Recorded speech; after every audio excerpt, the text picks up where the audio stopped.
Hi friends, Anna University April May 2026 Regulation 2021 எக்ஸாமினேஷனுக்கான important questions தான் இந்த வீடியோவில் பார்க்க போகிறோம். Subject code MA3354, subject name discrete mathematics. இந்த பேப்பருக்கான பார்ட் பிக்கான இம்பார்ட்டன்ட் கொஸ்டின்ஸ் தான் பார்க்க போகிறோம். இந்த பேப்பர் பொறுத்த வரைக்கும் பார்த்தீங்கன்னா உங்களுக்கு ஃபஸ்ட்டு 2 யூனிட் வந்து ப்ராப்ளம்ஸாக வரும். அண்டு நெக்ஸ்ட்டு 3 யூனிட் 3, 4, 5 பொறுத்த வரைக்கும் பார்த்தீங்கன்னா உங்களுக்கு நிறைய தேரம் தான் கேட்பாங்க.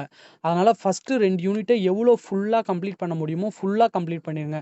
ஏன்னா ப்ராப்ளம்ஸ் பொறுத்த வரைக்கும் பார்த்தீங்கன்னா நீங்க வந்து பார்த்தீங்கன்னா, எந்த மெத்தட்ல ப்ராப்ளம்ஸ் வந்து எப்படி கேட்டாலும், நீங்க அந்த மெத்தட பார்த்துட்டீங்கன்னா ரைட் பண்ணிடலாம்.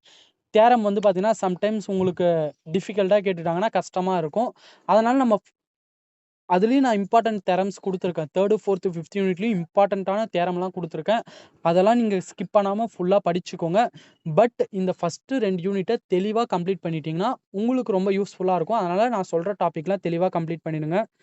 ஃபர்ஸ்ட் யூனிட்க்கான இம்பார்ட்டன்ட் கொஸ்டின்ஸ் இந்த பிடிஎஃப்க்கான லிங்க்கும் ஆன்சர் பிடிஎஃப் ஓட லிங்க்கும் டிஸ்கிரிப்ஷனில் கொடுத்துருக்கேன். டவுன்லோட் பண்ணி பாருங்கள். வீடியோவை ஸ்கிப் பண்ணாமல் ஃபுல்லாக பாருங்கள். அப்போ தான் நான் எந்தெந்த டாபிக்ஸ்லாம் இம்பார்ட்டண்ட்டாக கவர் பண்ணணும்னு வீடியோவில் தான் சொல்லியிருக்கேன். அது உங்களுக்கு ரொம்ப ஹெல்ப்ஃபுல்லாக இருக்கும். ஃபஸ்ட்டு வந்து பார்த்தீங்கன்னா ட்ரூத் டேபிளை பேஸ் பண்ணி ப்ராப்ளம். இந்த ப்ரொபோசிஷன் கொடுத்துட்டாங்க. இதை நீங்கள் வந்து ட்ரூத் டேபிள் கன்ஸ்ட்ரக்ட் பண்ணி நீங்கள் போடணும். செகண்ட் பார்த்தீங்கன்னா டாட்டாலஜியா, கான்ட்ரடிக்ஷனா, கான்டிஜென்சியா. உங்களுக்கு ப்ரொபோசிஷன் கொடுத்துருவாங்க. இந்த மாதிரி கொஷின் கொடுத்துட்டு இது டாட்டாலஜியா இல்லை கான்ட்ரடிக்ஷனா, கான்டிஜென்சியான்னு ப்ரூவ் பண்ண சொல்லுவாங்க. இதுவும் வந்து பார்த்தீங்கன்னா சிம்பிளாக தான் இருக்கும். இப்போ டாட்டாலஜினா எல்லாமே ட்ரூவாக இருந்தால் டாட்டாலஜி அப்படின்னு சொல்லுவோம். அந்த மெத்தட்லையும் பார்த்துக்கோங்க. நெக்ஸ்ட் தேர்டு பார்த்தீங்கன்னா வித்தவுட் கன்ஸ்ட்ரக்டிங் ட்ரூத் டேபிள். நீங்கள் ட்ரூத் டேபிள் கன்ஸ்ட்ரக்ட் பண்ணாமல் சில ரூல்ஸ்லாம் இருக்குது. அந்த ரூல்ஸை பேஸ் பண்ணி பார்த்தீங்கன்னா நீங்கள் இந்த ப்ரொபோசிஷனை வந்து பார்த்தீங்கன்னா ப்ரூவ் பண்ண சொல்லுவாங்க. ட்ரூத் டேபிள் இல்லாமல் ப்ரூவ் பண்ணணும். ட்ரூத் டேபிள் வச்சும் கேட்பாங்க, ட்ரூத் டேபிள் இல்லாமலும் கேட்பாங்க. இதுக்கு வேறு பேர் எப்படி கேட்பாங்கன்னா லாஜிக்கலி ஈக்குவலன்ட்னு கேட்பாங்க, இல்லை ப்ரொபோஷனல் ஈக்குவலன்ஸ்னும் கேட்கலாம். ஓகேவா? அதனால் அது கொஷினை எது கேட்குறாங்கன்னு அண்டர்ஸ்டாண்ட் பண்ணிட்டு பாருங்கள். எதுவுமே கேட்கலன்னா நீங்கள் ட்ரூத் டேபிளை கன்ஸ்ட்ரக்ட் பண்ணி போட்டுருங்க. நெக்ஸ்ட் ஃபோர்த் கொஸ்டின் பார்த்தீங்கன்னா பிடிஎன்எஃப், பிசிஎன்எஃப் பேஸ்டு ப்ராப்ளம். இது ரொம்ப ரொம்ப இம்பார்ட்டன்ட் ப்ராப்ளம்ஸ். பிடிஎன்எஃப், பிசிஎன்எஃப் பேஸ் பண்ணி கேட்பாங்க. இதுலேயும் வந்து பார்த்தீங்கன்னா ட்ரூத் டேபிளை கன்ஸ்ட்ரக்ட் பண்ணியும் இருக்குது, ட்ரூத் டேபிள் இல்லாமலும் போடலாம். ட்ரூத் டேபிளோடையும் போடலாம். உங்களுக்கு மென்ஷன் பண்ணி கேட்கலன்னா ட்ரூத் டேபிள் கன்ஸ்ட்ரக்ட் பண்ணியே இந்த பிடிஎன்எஃப், பிசிஎன்எஃப் பேஸ்டு ப்ராப்ளத்தை சால்வ் பண்ணிடுங்க. ஃபிஃப்த்து பார்த்தீங்கன்னா ரூல்ஸ் ஆஃப் இன்ஃபரன்சஸை பேஸ் பண்ணி ப்ராப்ளம்ஸ் இருக்குது. ரூல்ஸ் ஆஃப் இன்ஃபரன்சஸ்னால் ஒன்றும் இல்லை, இதுக்கு சில ரூல்ஸ் இருக்குது. இதுக்கு சில ரூல்ஸ் வந்து பார்த்தீங்கன்னா குடுத்துருப்பாங்க. அந்த ரூல்ஸை பயன்படுத்தி பார்த்தீங்கன்னா, இந்த ப்ராப்ளமை சால்வ் பண்ணணும். இதில் குடுத்துருக்க ப்ராப்ளம்ஸ்லாம் ப்ராக்டிஸ் பண்ணி பாருங்க. எல்லாமே வந்து பார்த்தீங்கன்னா, ஈஸியா தான் இருக்கும். நீங்க நெறைய ப்ராப்ளம் ப்ராக்டிஸ் பண்ணி பார்க்குறப்ப தான் இது பழகும். அடுத்த டாபிக் பார்த்தீங்கன்னா, இன்டைரக்ட் மெத்தட். இன்டைரக்ட் மெத்தட் பார்த்தீங்கன்னா, ஒரு ரூல்ஸ் ஆஃப் இன்ஃபரன்சஸ்லேருந்து வர மெத்தட் தான். ஒரு ஸ்லைட் டிஃப்ரென்ஸ் மட்டும் இருக்கும். அந்த ரூல்ஸ் ஆஃப் இன்ஃபரன்ஸ் அதே ரூல்ஸை யூஸ் பண்ணி தான் இதையும் நம்ம சால்வ் பண்ணுவோம். பட் ஒரு சில டிஃப்ரென்ஸ் மட்டும் இருக்கும். அதை பார்த்துக்கோங்க. Next inconsistent. இதுவும் வந்து பார்த்தீங்கன்னா ரூல்ஸ் ஆஃப் இன்ஃபரன்சஸ் அதோடைய ரூல்ஸை வச்சு தான் போடுவோம். இன்கன்சிஸ்டன்ட்னு கொஷினில் கேட்டுட்டாங்கன்னா அதுக்கு வந்து பார்த்தீங்கன்னா ஒரு சில டிஃப்ரென்ஸ் இருக்கு. இன்கன்சிஸ்டன்ட் மெத்தட்ல போடணும். எல்லாமே சிமிலரா தான் இருக்கும். அதனால விட்றாதீங்க. வந்து பார்த்தீங்கன்னா ப்ரிடிகேட் அண்ட் குவான்டிஃபையர்ஸ் இந்த கொஷின் கேட்பாங்க. இதுக்கு வந்து பார்த்தீங்கன்னா உங்களுக்கு ஒரு சில ரூல்ஸ் இருக்கு. அதை பேஸ் பண்ணி பார்த்தீங்கன்னா இந்த கொஷினை வந்து சால்வ் பண்ணுற மாதிரி இருக்கும். நீங்கள் தான் கொஷின் அண்டர்ஸ்டாண்ட் பண்ணிக்கணும். அவங்க கொஷின் வந்து பார்த்தீங்கன்னா எதில் சால்வ் பண்ண சொல்கிறாங்க, ரூல்ஸ் ஆஃப் இன்ஃபரன்சஸ் சால்வ் பண்ண சொல்கிறாங்களா, இல்லை ப்ரிடிகேட் அண்ட் குவான்டிஃபையர்ஸில் சால்வ் பண்ண சொல்கிறாங்களா அப்படின்றத நீங்கள் தான் வந்து பார்த்தீங்கன்னா அண்டர்ஸ்டாண்ட் பண்ணிக்கணும். நெக்ஸ்ட் வந்து பார்த்தீங்கன்னா 7th இன்ட்ரோடக்ஷன் டு ப்ரூஃப். இதில் வந்து பார்த்தீங்கன்னா 4 ப்ரூஃப்ஸ் இருக்குது. அதில் வந்து பார்த்தீங்கன்னா சில ப்ராப்ளம்ஸ்லாம் கொடுத்துருக்கேன். இதெல்லாம் தெளிவாக பார்த்துக்கோங்க. மேலே இருக்க 6 டாப்பிக்குமே பார்த்தீங்கன்னா ஃபஸ்ட் யூனிட்ல தெளிவாக கவர் பண்ணிட்டாலே நீங்கள் வந்து பார்த்தீங்கன்னா ஒரு 16 மார்க் அட்டன் பண்ணிடலாம். ஆனால் கொடுத்துருக்க டாபிக்ஸ் எல்லாமே தெளிவாக கவர் பண்ணிக்கோங்க. நெக்ஸ்ட் யூனிட் 2க்கான இம்பார்ட்டன்ட் கொஷின். யூனிட் 2ல ஃபஸ்ட் கொஷின் பார்த்தீங்கன்னா மேத்தமெட்டிக்கல் இண்டக்ஷன். மேத்தமெட்டிக்கல் இண்டக்ஷன் பொறுத்த வரைக்கும் பார்த்தீங்கன்னா வெரி இம்பார்ட்டன்ட் டாப்பிக்கு. இதில் வந்து பார்த்தீங்கன்னா ஒரு லெவல் சம்மு கொடுத்துருக்கேன். இது எல்லாமே டிஃப்ரெண்ட் மெத்தடில் கொடுத்துருக்கேன். இப்போ ஃபஸ்ட்டு சம் வந்து ஒரு மெத்தடு, செகண்ட் சம் வேறு மெத்தடு, தேர்ட் சம் வேறு மெத்தட், அந்த மாதிரி டிஃப்ரெண்ட் மெத்தடில் தான் கொடுத்துருக்கேன். அதனால் கொடுத்துருக்க மெத்தடில் ஒரு சம்மாச்சு ப்ராக்டிஸ் பண்ணிட்டு போயிடுங்க. செகண்ட் கொஸ்டின் பார்த்தீங்கன்னா principle of inclusion and exclusion. Inclusion exclusion base பண்ணியும் ப்ராப்ளம்ஸ் கேட்பாங்க. நெக்ஸ்ட் டாபிக் பார்த்தீங்கன்னா உங்களுக்கு ரெக்கரன்ஸ் ரிலேஷன் பேஸ் பண்ணி ப்ராப்ளம்ஸ். இல்லை homogeneous recurrence relation, heterogeneous recurrence relation 2 இருக்குது. ரெக்கரன்ஸ் ரிலேஷனை பேஸ் பண்ணி ப்ராப்ளம்ஸ் வந்து கன்ஃபார்ம் கேட்பாங்க. அதனால் இதை பார்த்துக்கோங்க. அப்புறம் ஜென்ரேட்டிங் ஃபங்க்ஷனை பேஸ் பண்ணியும் கேட்பாங்க. இந்த லெசன்லேயே பொறுத்த வரைக்கும் 4 டாபிக் தான் இருக்குது. மேத்தமெட்டிக்கல் இண்டக்ஷன் இருக்கு, பிரின்சிபல் ஆஃப் இன்க்ளூஷன், எக்ஸ்க்ளூஷன் இருக்கு, ரெஃபரன்ஸ் ரிலேஷன் இருக்கு, ஜெனரேட்டிவ் ஃபங்க்ஷன் இருக்கு. இந்த 4 மெத்தடுமே பார்த்துடணும். உங்களுக்கு 4 மெத்தடுமே பார்க்க கஷ்டமா இருந்ததுன்னா, மேக்ஸிமம் ஒரு 3 மெத்தடாச்சும் கம்ப்ளீட்டா கவர் பண்ணிட்டாலே நீங்க ஒரு 16 மார்க் அட்டெண்ட் பண்ணிடலாம். உங்களால முடிஞ்ச வரைக்கும் எந்த 3 மெத்தட் கவர் பண்ண முடியுமோ அத கவர் பண்ணிடுங்க. நெக்ஸ்ட் யூனிட் 3க்கான இம்பார்ட்டன்ட் கொஸ்டின்.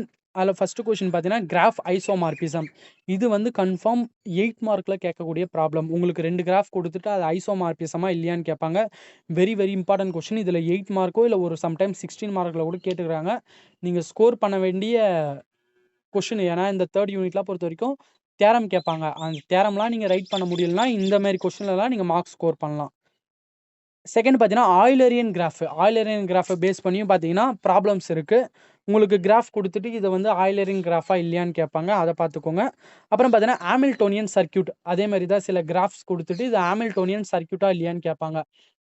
இது 3மே பார்த்தீங்கன்னா, ரொம்ப ரொம்ப இம்பார்ட்டன்ட். 3rd லெசன்ல இருந்து ப்ராப்ளம் கொஸ்டினா கேட்டாங்கன்னா, இது மட்டும் தான் கேட்பாங்க. அதனால இந்த 3மே தெளிவா பார்த்துக்கோங்க. 3rd லெசன் பொறுத்தவரைக்கும் இம்பார்ட்டன்ட் தியரம்ஸ் இருக்கு. நான் சொல்ற தியரம்லாம் தெளிவா படிச்சுக்கோங்க. ஃபர்ஸ்ட் பார்த்தீங்கன்னா, டிக் பண்ணியிருக்கேன். அதிலேயே அதையும் தெளிவா பார்த்துக்கோங்க. Hand shaking theorem very important theorem. இல்ல ஹேண்ட் ஷேக்கிங் தியரத்த எப்படி கேட்பாங்கன்னா, the sum of degree of all vertices in G is twice the number of edges in G. தியரமோட பேர வேற மாரி கூட கேட்கலாம். செகண்ட் தியரம் பார்த்தீங்கன்னா, a undirected graph has an even number of vertices of odd degree. அப்படி இல்லன்னா, the number of vertices of odd degree in a graph is always even இப்படின்னு கேட்கலாம். Third theorem, show the maximum number of edges in a simple graph with n vertices is n into n minus 1 by 2. இதுவும் important theorem. Fourth theorem பைபார்ஷியேட்டை base பண்ணி ஒரு theorem கொடுத்துருங்க, பார்த்துக்கோங்க. Fifth theorem important theorem. There is a simple path between every pair of distinct vertices of a connected undirected graph. அப்புறம் பார்த்தீங்கன்னா, sixth theorem, show that simple graph n vertices and k component can have at most n minus k plus 1 by 2 edges. Very important theorem. நான் tick பண்ணியிருக்க தேரம்லாம் confirm படிச்சுக்கோங்க. Tick பண்ணாத தேரமும் time இருந்தால் பார்த்துக்கோங்க. அதுவும் உங்களுக்கு ஹெல்ப்ஃபுல்லாக இருக்கும். பட் டிக் பண்ணிருக்கிறதுல தெளிவாக பார்த்துக்கோங்க. Seventh theorem, let G be a graph with S of G, V of G by 2 and V of G greater than or equal to 3, then prove G is Hamiltonian. இது வந்து பார்த்தீங்கன்னா very important theorem. இதை பார்த்துக்கோங்க. Next unit 4க்கான important theorem. Unit 4ல பொறுத்த வரைக்கும் பார்த்தீங்கன்னா, state and prove Lagrange theorem. Very very important question. நிறைய டைம் பார்த்தீங்கன்னா 16 மார்க்ல இல்லை 8 மார்க்ல கன்ஃபார்ம் இந்த கொஸ்டின் வரும். இந்த தேரமை வந்து பார்த்தீங்கன்னா டீட்டெயிலாக படிங்க. இது 16 மார்க்ல கேட்டாங்கன்னா நீங்கள் சிம்பிளாக ரைட் பண்ணக்கூடாது. இதில் வந்து பார்த்தீங்கன்னா ஒரு 3 கேஸ் கிட்ட இருக்குது இந்த தேரம். இந்த தேரம் வந்து பார்த்தீங்கன்னா டீட்டெயிலாக தேடி டீட்டெயிலாக படித்து வச்சுக்கோங்க. அப்படின்னா இந்த தேரம் வந்து பார்த்தீங்கன்னா எப்படி கேட்பாங்க, மாற்றி கேட்டால் இப்படிலாம் கேட்பாங்க. அதையும் நான் கொடுத்துருக்கேன், அதையும் பார்த்துக்கோங்க. Second, prove that every subgroup of a cyclic group is cyclic. இதை பார்த்துக்கோங்க. தேர்ட், ஹோமோமார்பிசத்தை பேஸ் பண்ணி theorem. Let G be a any group and A belongs to G. Define G belongs to G by x equal to A star x star A inverse, then prove pi A is homomorphism. ஹோமோமார்பிசத்தை base பண்ணி problem கேட்பாங்க. Fourth வந்து பார்த்தீங்கன்னா, normal சப் குரூப்பை base பண்ணி theorem கேட்பாங்க. இந்த தேரம் பார்த்துக்கோங்க. அப்புறம் சப் குரூப்பை பேஸ் பண்ணி தேரம் இருக்குது. அப்புறம் prove that cycle group every sub group is a normal sub group. இந்த லெசன் பொறுத்த வரைக்குமே ஃபுல்லாக தேரம் தான் இருக்கும். அதனால் தேரம் தான் படிக்கணும், படிச்சுக்கோங்க. Seventh, show that kernel of a group homomorphism is a normal subgroup of the group.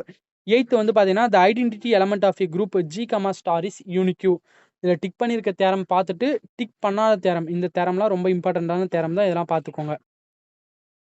Next, இந்த 4th யூனிட்ல ப்ராப்ளம்ஸாக கேட்டாங்கன்னா எதெல்லாம் கேட்கலான்னு பார்த்தீங்கன்னா, show that Z, star is a group where star is defined by A star B, A + B + 1.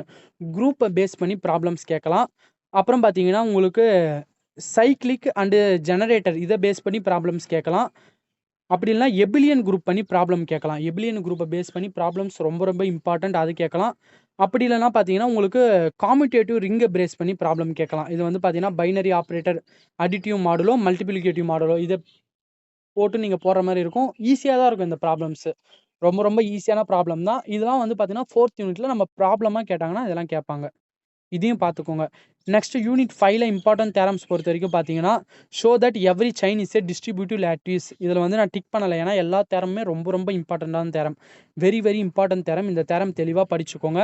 Next வந்து பார்த்தீங்கன்னா, show that lattice isotone property and distributive inequalities and true and absorption law இதுவும் very very important தேரம்னு சொல்லலாம்.